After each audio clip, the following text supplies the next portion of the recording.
నమస్తే అందరికి welcome to Suman TV Karimnagar. నేను మీ స్నేహ. ఈ రోజు మనతో పాటు మన స్టూడియోలో ఉన్నారు డాక్టర్ రాజశేఖర్ గారు, consultant neurosurgeon, Akira hospitals Karimnagar. So అనేక రకాలుగా ఈ మధ్య కాలంలో మనం చూస్తూనే ఉన్నాము రోడ్ యాక్సిడెంట్స్. ఈ రోడ్ యాక్సిడెంట్స్ అనేక రకాలుగా ఎన్నో కారణాల చేత, సెల్ ఫోన్స్ మాట్లాడడం వల్ల కానివ్వండి, హెల్మెట్ లేకపోవడం లేదా స్పీడ్ డ్రైవింగ్ వల్ల, ఇట్లా అనేక కారణాలు అయితే ఉన్నాయి. దీంట్లో ముఖ్యంగా హెడ్ ఇంజురీ అండ్ వెన్నుపూస ఇంజురీ జరుగుతూ హాస్పిటల్స్ వెళ్ళేటువంటి సిచ్యువేషన్ ని తీసుకొచ్చుకుంటున్నారు.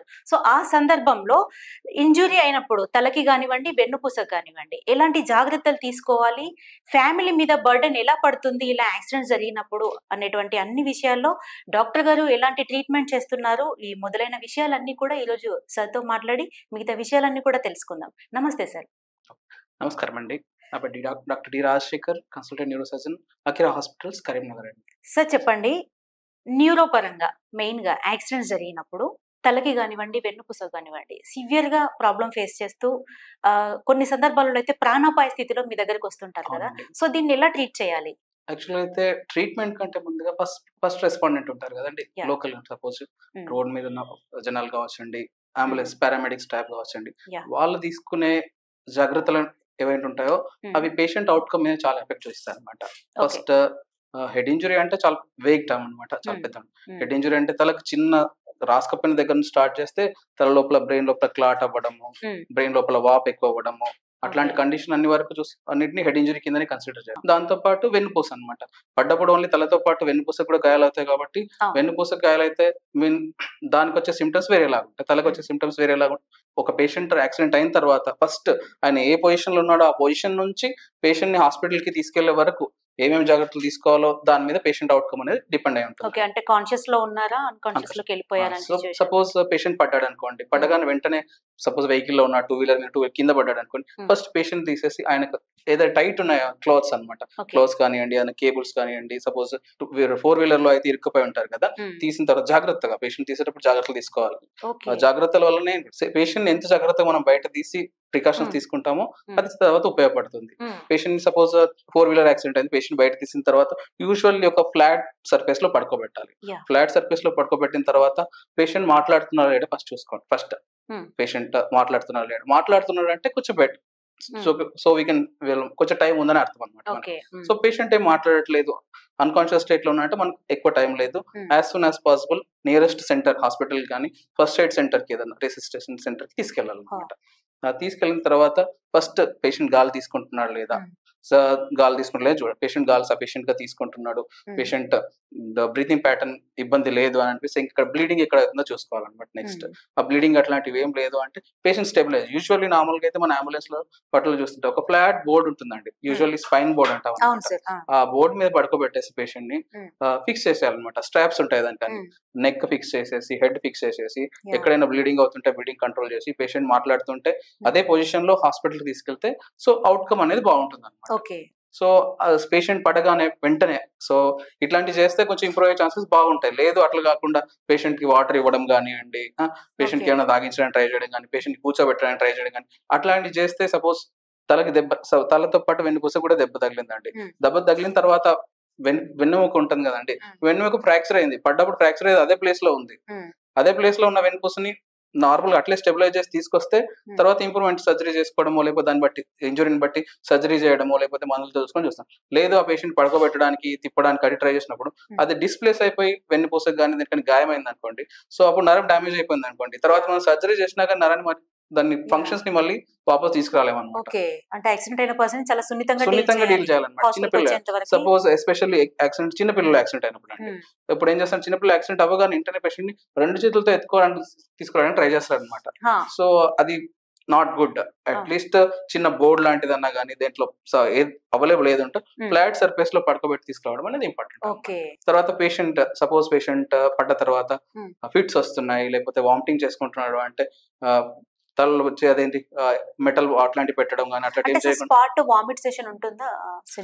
పేషెంట్ చేసుకుంటున్నాడు అనుకోండి, పేషెంట్ నార్మల్ ఒక సైడ్ కి యూజువల్లీ ఎడమ పక్క ఎడమ పక్క కింద ఉండేటట్టు తిప్పాలన్నమాట పేషెంట్. ఓకే.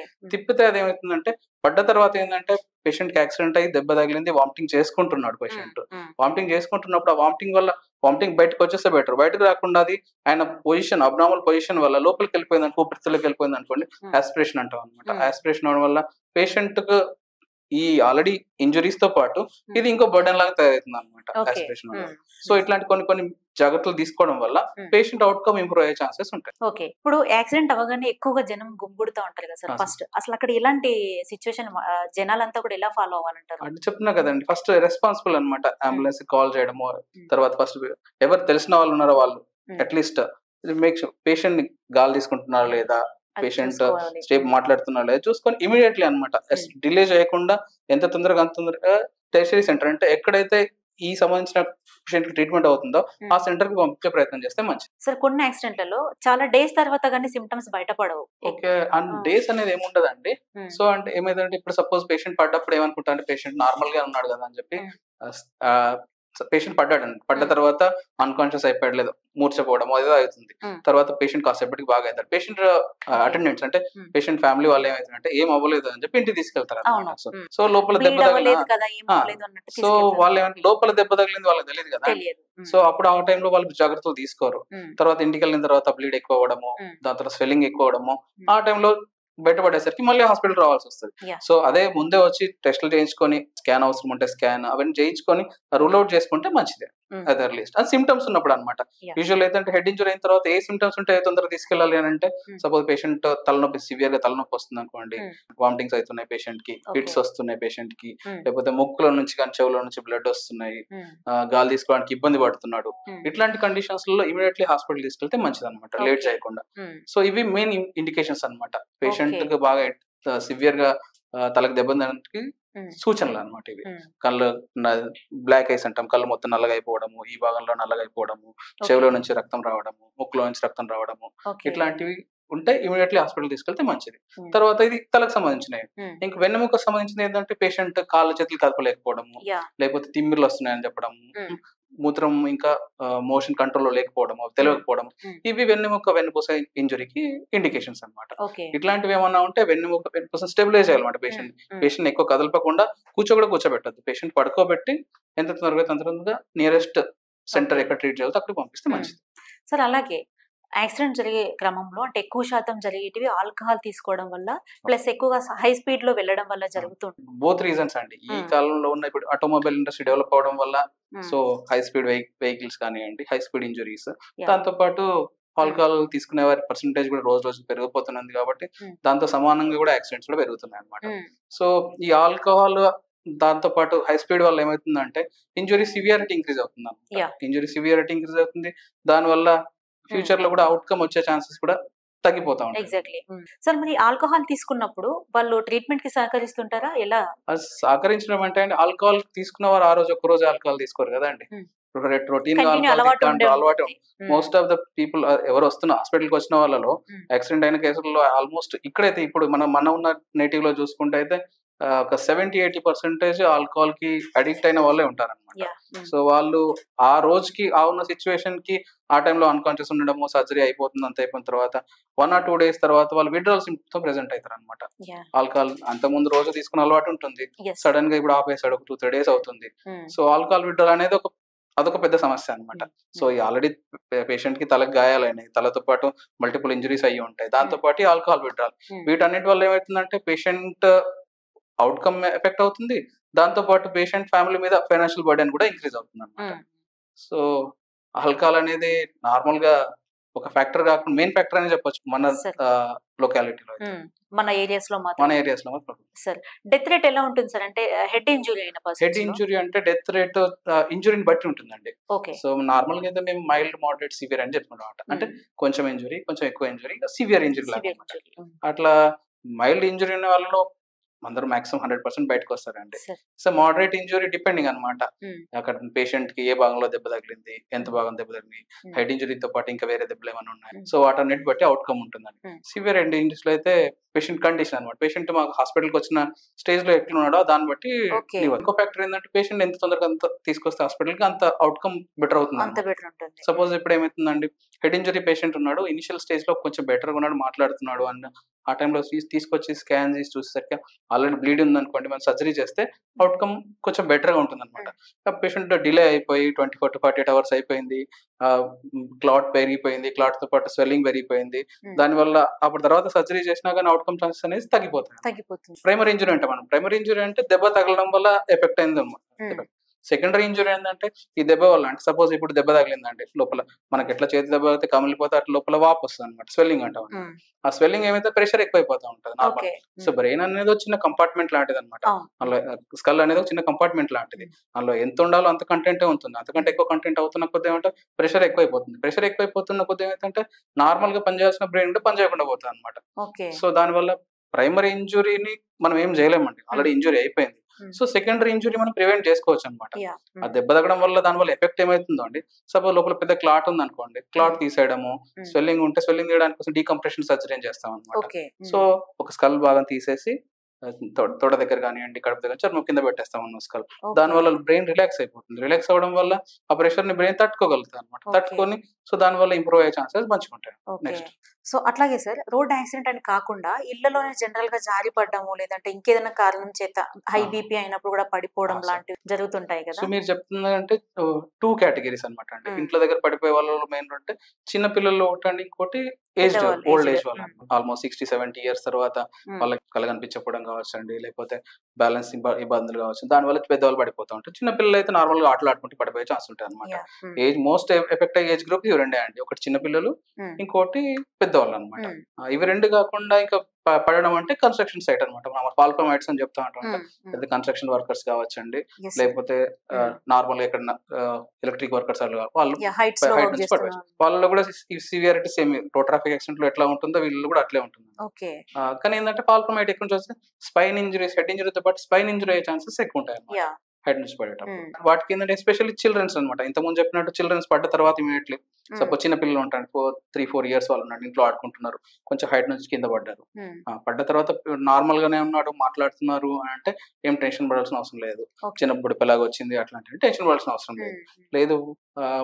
పిల్లలు నార్మల్ గా ఉండే పొజిషన్ కంటే డల్ గా ఉంటున్నాడు, మాట్లాడట్లేదు, నడవట్లేదు, ఏం చేయట్లేదు, ఒకటే దగ్గర కూర్చుండి పోతున్నాడు, వామిటింగ్స్ అవుతున్నాయి, కళ్ళు పైకి చూస్తున్నాడు, ఫిట్స్ లాగా అనిపిస్తున్నాడు అంటే ఇమీడియట్లీ డాక్టర్ తీసుకెళ్ళిపోతే better. So old age group లో అంటే మల్టిపుల్ రీజన్స్ ఉంటాయండి. ఓకే, బ్యాలెన్స్ ఇబ్బందుల వల్ల ఒకటి పడిపోతా ఉంటారు. సో దాంతో పాటు ఏంటంటే మీరు చెప్పినట్టు స్ట్రోక్స్ అనమాట. స్ట్రోక్స్ ఎక్కువ యూజువల్లీ ఓల్డ్ ఏజ్ లోనే కామన్ గా ఉంటాయి. మెదడులో రక్తం గడ్డగట్టడం కావచ్చండి, లేకపోతే బీపీ ఎక్కువైపోయి రక్తాలు పగిలిపోయి బ్లీడింగ్ అవ్వడం కావచ్చండి. ఇట్లాంటి యూజువల్లీ ఓల్డ్ ఏజ్ లో ఎక్కువ చూస్తూ ఉంటామండి. ఈ కాలంలో యంగర్ పీపుల్ లో కూడా చూస్తున్నాం కానీ పర్సంటేజ్ అనేది తక్కువ అనమాట. ఓల్డ్ ఏజ్ పీపుల్ లో ఎక్కువ వచ్చే ఛాన్సెస్ ఎందుకంటే వాళ్ళు లాంగ్ స్టాండింగ్ చాలా రోజుల నుంచి బీపీ ఉంటుంది, కంట్రోల్ చేసుకోలేకపోవడము, షుగర్స్ ఉంటాయి, షుగర్స్ కంట్రోల్ చేసుకోలేకపోవడము, మందులు సరిగ్గా వేసుకోకపోవడము, సో నిర్లక్ష్యం వల్ల వాటి వల్ల. తర్వాత కొందరికి లాంగ్ స్టాండింగ్ నుంచి ఉండడం వల్ల కంట్రోల్ లేకపోవడం వల్ల బ్లడ్ వెజల్ లో బ్లడ్ క్లాట్ అయిపోవడం కానివ్వండి, బ్లడ్ వెజల్ ఆల్రెడీ పూడికి రావడం కానివ్వండి, ఇట్లాంటివి వచ్చే ఛాన్స్ ఉంటాయి. వాటి వల్ల పడిపోతే అది వేరే రకం. సో నార్మల్ గా పడిపోతే వేరే ఉంటుంది. నార్మల్ గా అయితే నార్మల్ ఏజ్ గ్రూప్ లో చిన్న దెబ్బలు తగిలితే బాడీ కోఆపరేట్ చేస్తుంది, తట్టుకుంటుంది అనమాట. ఓల్డ్ ఏజ్ పీపుల్ లో ఎట్లా అంటే ఆల్రెడీ 60-70 అయ్యేసరికి బ్రెయిన్ ఆల్రెడీ చిన్నగా అయిపోతా ఉంటాయి అనమాట. సెరిబ్రల్ అట్రోఫీ అంటే ఏజ్ రిలేటెడ్ అట్రోఫీ అని చెప్తా అనమాట. దాని వల్ల ఏమవుతుందంటే ఆల్రెడీ బ్రెయిన్ చిన్న ఉంటే చిన్న దెబ్బ తగిలినా కానీ బ్రెయిన్ లోపల చిన్న చిన్న బ్లీడ్ అవ్వడం స్టార్ట్ అవుతుంది. అది అప్పుడేమో ఆ కండిషన్ లో అప్పుడు ఆ టైంలో ఏం తెలియదు అనమాట. సో అది డేస్ పాస్ అవుతున్న కొద్ది 1 month కావచ్చు, 2 months కావచ్చు, ఆ బ్లడ్ క్వాంటిటీ అక్యుములేట్ అయ్యి ఎక్కువైపోయి బ్రెయిన్ లో ప్రెషర్ అయ్యేటప్పుడు అప్పుడు సిమ్టమ్స్ వస్తాం. న్యూరో అంటే ప్రాబ్లం ఉంది అని ఎలా సార్, ఎలాంటి లక్షణాలు ఉన్నప్పుడు కన్సల్ట్ అవ్వాల్సి వస్తుంది? కంటిన్యూస్ హెడ్ ఏక్ రావడం కానివ్వండి, తల తిప్పుతున్నాను అని చెప్పండి, కళ్ళు మసక అనిపించడం కావండి, కంటిన్యూస్ వామిటింగ్స్ అవుతున్నట్టు కానివ్వండి, సో ఇట్లాంటి టైంలో కన్సల్ట్ చేస్తే మంచిది అనమాట. ముందే ప్రికాషన్. కొందరిలో ఫిట్స్ వచ్చే ఛాన్సెస్ కూడా ఉంటాయి అనమాట. ఫీవరిష్ ఏమైనా ఉంటుందా సార్? అంటే ఫీవర్ అది వేరే, చిన్న అది వేరే. అంటే జనరల్ గా ఆడుతూ పడిపోయిన టైం, ఆడుతూ పడిపోయింటాం. సార్ ఒక చిన్న ఎగ్జాంపుల్ ఏదైనా, ఒక బిగ్ మీ ఎక్స్పీరియన్స్ లో చూసిన ఒక సివియర్ యాక్సిడెంట్ ఏదైనా ఒకటి. యాక్చువల్ గా అయితే చెప్పాను, మీరు ఇందాక కూడా మాట్లాడుతున్నారు, ఆల్కహాల్ తీసుకొని డ్రైవింగ్ చేయడం అనమాట. I think maybe 1.5 month back అయి ఉండొచ్చు. మేబీ 25-26 year old అబ్బాయి, ఇంట్లో వాళ్ళు చిన్న ఏజ్ బర్త్డే అని చెప్పి రాయల్ ఎన్ఫీల్డ్ బైక్ కొనిచ్చారంట. ఓకే. సో పార్టీ చేసుకొని హై స్పీడ్ లో వెళ్ళి ఎలక్ట్రిక్ పోల్ ని గుద్దేశాడు. Okay. So complete electric pole, iron pole bend అయిపోయింది. హ్మ్. పేషెంట్ తీసుకొచ్చేసరికి M1 కండిషన్ అంట, బ్రెయిన్ డెడ్ కండిషన్ లో హాస్పిటల్ మై తీసుకొచ్చారు. గాడ్. హ్మ్. సో ఆ కండిషన్ లో మనం ఏం సర్జరీ చేయలేము. పేషెంట్ కి చేసే సిమ్టమాటిక్ ట్రీట్మెంట్ అనమాట, వెంటిలేటర్ మీద పెట్టి ట్రీట్మెంట్ చేయడం అంతే. Yes sir. అంతకంటే ఎక్కువ ఇంకేం ఆప్షన్ లేదనమాట. యాహ్! బ్రెయిన్ డెడ్ కండిషన్ లో ఏం చేయడానికి కూడా రాదు. రాదు. సో మీరు అట్లా వెంటిలేషన్ మీద వెళ్లారు అంటే ఛాన్సెస్ తక్కువే కదా సార్ ఇంకా? అట్లానేం లేదండి. హ్మ్. సో అదొక అపోహ అనమాట. వెంటిలేటర్ మీద వెళ్తే అంతేనా? బయటికి రాదని చెప్పాను. హ్మ్. వెంటిలేటర్ ఎట్లా అంటే సపోర్ట్ అన్నమాట, ప్రాణానికి సపోర్ట్ లాగా అన్నమాట ఓకే. ఇనిషియల్ హ్మ్. పీరియడ్ లో. హ్మ్. సో కొంచెం క్రూషియల్ ఇది పీరియడ్ లో ఖచ్చితంగా సపోర్ట్. జనాలలో ఖచ్చితంగా అందరికి ఉన్న అపోహే సార్ ఇది సో మాత్రం. అది క్రూషియల్ పీరియడ్ లో ఒక సపోర్ట్ లాంటిది అన్నమాట, చాలా హ్మ్. పెద్ద సపోర్ట్ లాంటిది వెంటిలేటర్. ఓకే. సో వెంటిలేటర్ ఆ క్రూషియల్ పీరియడ్ లో ఉన్నప్పుడు వెంటిలేటర్ సపోర్ట్ ఇవ్వడం వల్ల పేషెంట్స్, బయటకు వచ్చిన బతికిన పేషెంట్ చాలా మంది ఉంటారండి. అవునా? ఓకే. చాలా సో వెంటిలేటర్ మీద వింటుంటాను. ఉన్నాడంటే ఇంకేం చేయలేమని అట్లాంటి కండిషన్ కూడా కాదు. అవును. సో వెంటిలేటర్ మీద ఉన్నట్టు క్రూషియల్ పీరియడ్ లో ఉన్నాడు, హ్మ్. సీరియస్ గా ఉన్నాడు అర్థం. డాక్టర్ గారు చెప్పకముందే పబ్లిక్ సో అది పెద్ద ఊహించేసుకుంటారు దాన్ని. మిస్‌కన్సెప్షన్ అన్నమాట. ఓకే. ఆ మిస్‌కన్సెప్షన్ నుంచి బయటపడితే మంచిది. ఎందుకంటే హ్మ్. సపోజ్ మేము చెప్పడానికి కూడా, సపోజ్ పేషెంట్ సివియర్ హెడ్ ఇంజ్యూరీతో వచ్చాడు, ఆ పేషెంట్ సర్జరీ చేయాలి, తర్వాత వెంటిలేటర్ మీద పెట్టాలి అంటే హ్మ్. వాళ్ళు అర్థం చేసుకునేది అదే అన్నమాట. So yeah! మేము చెప్పే ఉద్దేశ్యం ఏంటంటే, వెంటిలేటర్ మీద ఉన్నాడంటే పేషెంట్ సీరియస్‌గా ఉన్నాడని అర్థం చేసుకోండి. యెస్. ట్రీట్మెంట్ నడుస్తుందని అర్థం చేసుకోవాలని అంటాం. హ్మ్. సో ఆ కండిషన్‌లో, అప్పుడున్న సీరియస్ కండిషన్‌లో పేషెంట్ బాడీ కోఆపరేట్ చేసి మనం ఇచ్చిన మందులకు రెస్పాండ్ అయ్యి, హ్మ్. ఆ ఇంజ్యూరీ సివియారిటీ కూడా సో కొంచెం బెటర్‌గా ఉందని అంటే హ్మ్. బయటపడే ఛాన్సెస్ చాలా బాగుంటాయి. సో జనరల్‌గా సర్జరీస్ వల్ల నెక్స్ట్ ఎలా ఉంటుంది వాళ్ళ హెల్త్ కండిషన్ గానివ్వండి? ఎంతవరకి వాళ్ళు బాగయ్యే ఛాన్సెస్ ఉంటాయి? అంటే అండి కండిషన్ బట్టి అన్నమాట. హ్మ్. పేషెంట్ సపోజ్ తలకి సివియర్‌గా లోపల పెద్ద బ్లీడింగ్ అయిందండి, దాంతో పాటు వాపు ఉందనుకోండి, హ్మ్. కండిషన్ బట్టి. సపోజ్ కండిషన్‌తో పాటు సైడ్ కూడా అన్నమాట. హ్మ్. కుడి పక్క బ్రెయిన్‌లో బ్లీడింగ్ అయిందా, ఎడమ పక్క బ్రెయిన్‌లో బ్లీడింగ్ అయిందా, అది ఓకే. కూడా మెయిన్ ఇంపార్టెంట్ అన్నమాట. హ్మ్. యూజువల్లీ ఎడమ పక్క బ్రెయిన్‌లో క్లాట్ గాని, బ్లీడింగ్ గాని, ఎడమ పక్క బ్రెయిన్‌లో ఎక్కువ దెబ్బ తాకితే ఇంప్రూవ్‌మెంట్ ఛాన్సెస్ కుడి పక్క దానికంటే కొంచెం తక్కువ ఉంటాయన్నమాట. ఓకే. ఎందుకంటే మెయిన్ డామినెంట్ బ్రెయిన్ అంటాం అన్నమాట ఎడమ హ్మ్. పక్క బ్రెయిన్‌లో. హ్మ్. ఎడమ పక్క బ్రెయిన్‌లో ఏమైనా గాని కుడి దాంతో కంపేర్ చేసుకుంటే సీరియస్‌నెస్ ఎక్కువ అన్నమాట. ఓకే. దాంతో పాటు పేషెంట్ వచ్చిన టైం అన్నమాట, హ్మ్. అది కూడా ఇంపార్టెంట్. మీరు ఇంతకుముందు చెప్పినట్టు అవును. తొందరగా వచ్చి తొందరగా సర్జరీ చేస్తే అవుట్‌కమ్ బాగుంటుంది. ఓకే. దాంతో పాటు అదర్ ఇంజ్యూరీస్ అన్నమాట హ్మ్. పేషెంట్‌తో పాటు. హ్మ్. సపోజ్ ఆ పేషెంట్ తలకు దెబ్బ తగిలి దాంతో పాటు చెస్ట్ ఇంజ్యూరీ గానియండి, వేరే బోన్ ఫ్రాక్చర్స్ కానియండి. హ్మ్. సో ఆ ఇంజ్యూరీస్ కూడా యాడ్ అవుతాయన్నమాట, క్యుములేటివ్ ఎఫెక్ట్ లాగా. ఓకే. హ్మ్. So injuries only isolated head injury, mild to moderate head injury అంటే ఇంప్రూవ్‌మెంట్ ఛాన్సెస్ బాగుంటాయన్నమాట. హ్మ్. సివియర్ హెడ్ ఇంజ్యూరీస్‌లో మనం సర్జరీ చేయాల్సిన కండిషన్‌లలో సర్జరీ చేస్తాం. హ్మ్. కొన్ని కండిషన్స్‌లో సపోజ్ డిఫ్యూజ్ యాక్సిలరీ ఇంజ్యూరీ అంటామండి. హ్మ్. అంటే తల లోపట్ల మనకి ఎక్కడ కూడా పెద్ద క్లాట్ లాగా ఏం కనిపించదు. హ్మ్. కానీ సేమ్ టైమ్ పేషెంట్ కండిషన్ కూడా మనకేం ఇంప్రూవ్‌మెంట్ ఏమి ఉండదన్నమాట. ఓకే. అట్లాంటిది ఏమవుతదంటే హై వెలాసిటీ ఇంజ్యూరీస్ కావచ్చన్నమాట. చాలా స్పీడ్‌లో పడడం వల్ల బ్రెయిన్ లోపల ఉన్న చిన్న చిన్న నరాలన్నీ తెగిపోతాయన్నమాట. ఓకే. దానివల్ల ఏమైతుందంటే స్కాన్ చూస్తే స్కాన్ నార్మల్‌గా కనిపిస్తుంది. హ్మ్. పేషెంట్ కండిషన్ చూస్తే పేషెంట్ సపోజ్ ఏమంటారు, సిటీ స్కాన్ తీసుకున్నామనుకోండి ఆ హ్మ్. కండిషన్‌లో. హ్మ్. సిటీ స్కాన్ నార్మలే రిపోర్ట్ నార్మల్‌గానే వస్తుందన్నమాట. ఆ! సో కానీ పేషెంట్ ఎందుకు ఇంప్రూవ్ అవ్వట్లే అని అడగొచ్చు. అవును. డిఫ్యూజ్ ఇంజ్యూరీ అంటామన్నమాట. హ్మ్. సో అంటే చిన్న నరాలని మొత్తం అన్ని కట్ అయిపోతాయన్నమాట దానివల్ల. ఓకే. హ్మ్. సో అట్లాంటి కండిషన్స్‌లో మనం పేషెంట్‌కి సపోర్టివ్ ట్రీట్మెంట్ ఇచ్చి వెయిట్ చేసి చూడాల్సిందన్నమాట. హ్మ్. యంగ్ పేషెంట్ ఆ కండిషన్స్‌లో పేషెంట్ వయసు తక్కువ ఉంటే ఇంప్రూవ్ అయ్యే ఛాన్సెస్ కొంతవరకు ఉంటాయన్నమాట. హ్మ్. సపోజ్ ఏజ్ ఎక్కువ ఉంది, దాంతో పాటు అదర్ ఇంజ్యూరీస్ కూడా ఉన్నాయంటే హ్మ్. ఇంప్రూవ్ అయ్యే ఛాన్సెస్ తక్కువ ఉంటాయన్నమాట. హ్మ్. ఇక సర్జరీ విషయానికొస్తే సర్జరీ పేషెంట్ ఏ పార్ట్ ఎఫెక్ట్ అయింది, పేషెంట్ బ్రెయిన్‌లో హ్మ్. ఎక్కడ ఏ రకమైన బ్లీడింగ్ అయింది. హ్మ్. ఆ బ్లీడింగ్‌లో కూడా డిఫరెంట్ ఉంటాయండి. హ్మ్. సపోజ్ ఓన్లీ బోన్ ఫ్రాక్చర్ అయితే అదొక రకం. బ్రెయిన్ కవరింగ్ పైన బ్లీడింగ్ అయితే దానికి అవుట్‌కమ్ ఒకలాగా ఉంటుందండి. హ్మ్. కవరింగ్ కింద బ్లీడింగ్ అయితే ఒకలా ఉంటుంది. బ్రెయిన్ లోపల బ్లీడింగ్ అయితే ఒకలా ఉంటుందన్నమాట. ఓకే. సో హ్మ్. పేషెంట్ అయిన టైప్‌ని బట్టి, ఏ రకమైన బ్లీడింగ్ అయిందో దాన్ని బట్టి హ్మ్. పేషెంట్ దాంతో పాటు వేరే దగ్గర కంట్యూషన్స్ అంటామన్నమాట, దెబ్బలు హ్మ్. తగిలినయి. అది ఎంత ఉన్నాయనే దాన్ని బట్టి ఇంప్రూవ్‌మెంట్ ఉంటుందన్నమాట. Okay sir. ఇంత ఇంప్రూవ్‌మెంట్, అంత ఇంప్రూవ్‌మెంట్ అని చెప్పలేమన్నమాట. సో దానికోసమని వైడ్‌గా అంటే దాన్ని బ్రాడ్‌గా బట్టే సర్జరీ అవసరమా లేదా లేదా అని అనేది కూడా చెప్తాం. హ్మ్. దాంతో పాటు లోపల వాపు అన్నమాట, ప్రెషర్ ఎట్లుంది అని చెప్పేసి, బ్రెయిన్ లోపల ఓకే. ప్రెషర్. హ్మ్. ఈ కండిషన్ చూసుకొని సర్జరీ చేస్తామన్నమాట. హ్మ్. సర్జరీ చేసిన తర్వాత వెయిట్ చేసి చూడాల్సిందే. అవుట్‌కమ్ ఇమ్మీడియేట్‌లీ చెప్పలేమన్నమాట. హ్మ్. సపోజ్ ఇప్పుడు సర్జరీ చేసాం, నెక్స్ట్ మినిట్‌లో పేషెంట్ ఇంప్రూవ్ అవుతాడని చెప్పలేమన్నమాట. చెప్పలేం. హ్మ్. సర్జరీ చేసి ఓపికగా వెయిట్ చేసి చూడడం అంతే. కొన్ని సందర్భాలలో పేషెంట్‌కి సంబంధించిన వ్యక్తులు ఉంటారు గదా! వాళ్ళు అడుగుతుంటారు గదా! అంటే ఈ సర్జరీ సక్సెస్ అవుతుందా? లేదా? ఎంత టైం పడుతుంది? ఎంత టైంలో కోలుకుంటారు? సో సర్జరీ అంటే ఏంటంటే అప్పుడు ఆ టైంకి మనకు ఏం ప్రాబ్లమాటిక్ ఉందో దానికి క్లియర్ చేస్తామండి. హ్మ్. సో సర్కిల్ బ్లీడింగ్, క్లాట్ ఉంటే క్లాట్ ఎవాక్యుయేట్ చేయడము, హ్మ్. వాపు ఉంటే ప్రెషర్‌లో డికంప్రెషన్ అని చెప్పాము, బోన్ ఫ్లాప్ తీసేయడము. హ్మ్. సో అట్లాంటివి చేసి చూస్తామండి. హ్మ్. చేసి పేషెంట్‌ని వెయిట్ చేసి చూడాల్సిందంటే హ్మ్. ఇమ్మీడియేట్‌లీ చెప్పలేము గదండీ. అవును. పేషెంట్ ఇంప్రూవ్ అవుతాడా హ్మ్. లేదా అని చెప్పి హ్మ్. ఇమ్మీడియేట్‌లీ చెప్పలేమండి. హ్మ్. సపోజ్ తలకి ఇంజ్యూరీ గానివ్వండి, వెన్నుపూస ఇంజ్యూరీస్‌లో గానివ్వండి, హ్మ్. రెండిట్లో రిజల్ట్స్ ఇమ్మీడియేట్‌లీగా చూడడం చాలా తక్కువ అన్నమాట. యెస్. వెయిట్ అండ్ వాచ్ అనేది మెయిన్. సో, అట్లాగే ఆర్టీఓ వల్ల ఎఫెక్ట్ ఎలా ఉంటుందంటే యాక్సిడెంట్స్ వల్లనే ఇట్లాంటి ఇంజురీస్ అనేవి జరుగుతుంటాయి కదా. యాక్సిడెంట్స్ అయితే ఇప్పుడు చెప్తున్నా కదా, మీరు చెప్తున్నాను బట్ ఒకటి ర్యాష్ డ్రైవింగ్ చేయడం అండి, ఇంకోటి ఆల్కహాల్ కన్సంప్షన్, దాంతో పాటు వెహికల్ యూజ్ చేసేటప్పుడు ప్రికాషన్స్ అవి ఏం తీసుకోకపోవడం అనమాట. మెయిన్ ఇంపార్టెంట్ హెల్మెట్ యూజ్ చేయకపోవడము, 4-wheeler వాళ్ళైతే సీట్ బెల్ట్ యూజ్ చేయకపోవడము. సో క్వాలిటీ హెల్మెట్ యూజ్ చేసినా కానీ క్వాలిటీ హెల్మెట్ యూజ్ చేయకపోతే ఇబ్బంది. సపోజ్ నార్మల్ హెల్మెట్ అంటే వీళ్ళు స్ట్రాప్ లేకుండా ఏం లేకుండా ఓన్లీ నార్మల్ కన్స్ట్రక్షన్ సైట్ లో పెట్టుకుంటారు కదా, అట్లాంటి హెల్మెట్ పెట్టుకుంటే ఏం యూజ్. ఇప్పుడు చూస్తున్న కాలంలో అయితే హెల్మెట్ పెట్టుకోమంటే అదేదో ఆర్టీఏ వాళ్ళ కోసమే పెట్టుకోవాలి. సో మనకి మెయిన్ ఇంపార్టెంట్ ఏంటంటే హెల్మెట్ పెట్టుకోవడం అండి. హెల్మెట్ తో పాటు కొన్ని ట్రాఫిక్ రూల్స్ పాటించాలి. రాంగ్ డ్రైవింగ్ అదే మెయిన్ అయితే రాంగ్ రూట్ లో డ్రైవింగ్, ట్రాఫిక్ రూల్స్ పాటించకపోవడం, alcohol consumption, high rash driving, వీటి వల్ల యాక్సిడెంట్ సివియారిటీ పెరుగుతుంది, దాంతో పాటు అవుట్కమ్ కూడా తగ్గిపోతుంది. So main important financial burden కూడా, పేషెంట్ కి ఎకనామికల్ గా బర్డెన్, వాళ్ళ ఫ్యామిలీస్ కి. సపోజ్ యాక్సిడెంట్ అయిన అతను వాళ్ళ ఇంట్లో మెయిన్ పెద్ద అతన్ని ఒక్కడే సంపాదిస్తున్నాడు అనుకోండి, కంప్లీట్ ఫ్యామిలీ ఎఫెక్ట్ అవుతుంది. సో సపోజ్ ఒకవేళ ఆయన బతికి బయటపడ్డాడు యాక్సిడెంట్ లో నుంచి, సో హాస్పిటల్లో ఎన్ని రోజులు ఉంటాడో తెలియదు. సపోజ్ సివియర్ ఇంజురీస్ హాస్పిటల్లో ఎన్ని రోజులు ఉంటాడో తెలియదు. బయటపడ్డ తర్వాత కూడా మళ్ళీ నార్మల్ పొజిషన్, నార్మల్ రొటీన్ రావడానికి ఎన్ని రోజులు పడుతుందో చెప్పలేము. అన్ని రోజులు ఫ్యామిలీకి బర్డెన్. దాంతో పాటు సపోజ్ కాల్లో చేతో విరిగిపోయినాయి, ఒక సైడ్ కాలు చేతో వీక్ అయిందని అనుకుంటే లైఫ్ లాంగ్ ఫ్యామిలీకి బర్డెన్. ఇంకా పని చేయలేరు కాబట్టి బయటకి వెళ్ళి. సో సపోజ్ అతనే ఇంట్లో ఫ్యామిలీలో సంపాదిస్తున్నాడు అనుకోండి, ఎఫెక్ట్ ఇట్లా ఉంటుందో మీరు అర్థం చేసుకోవాలి.